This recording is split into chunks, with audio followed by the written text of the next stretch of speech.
కొంచెం సేపు ఉడికిన తర్వాత ఒకసారి మూత తీసుకొని చూడాలి.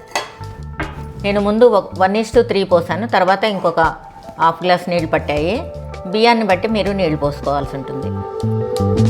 ఇప్పుడు అన్నం ఉడికిందో లేదో ఒకసారి చూడాలి.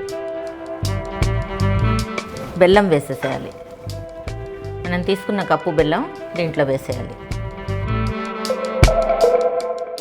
అది కొంచెం కరిగిన తర్వాత కలపాలి. మూత పెట్టి ఒక 2 నిమిషాలు ఉంచాలి. ఇప్పుడు ఒకసారి కలుపుదాం. బెల్లం వేయగానే కలిపితే తొందరగా అడుగంటిపోద్ది. ఈ బెల్లం అంతా పైన ఇలా ఈ విధంగా కరిగిన తర్వాత కలిపేస్తే బాగుంటుంది. అడుగు మందంగా ఉన్న గిన్నెను పెట్టుకోవాలి దీనికోసం, లేదా ఏదైనా ప్యాన్లో చేసుకోవచ్చు. ఇంకో స్పూన్ నెయ్యి కూడా వేస్తున్నాను.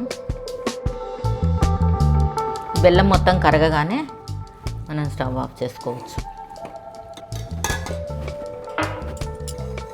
ఇప్పుడు ఒకసారి మూత తీసుకుందాం. ఇప్పుడు ఈ స్టైల్లో మనం నువ్వుల పొడి వేసేసుకోవాలి. కొద్దిగా ఇలాచి పొడి కూడా వేద్దాము. ఇంకంతా కలిపేసి గ్యాస్ ఆఫ్ చేసుకోవచ్చు. చివరిగా వేయించుకున్న డ్రై ఫ్రూట్స్ అన్నీ దీనిపైన వేసుకోవాలి.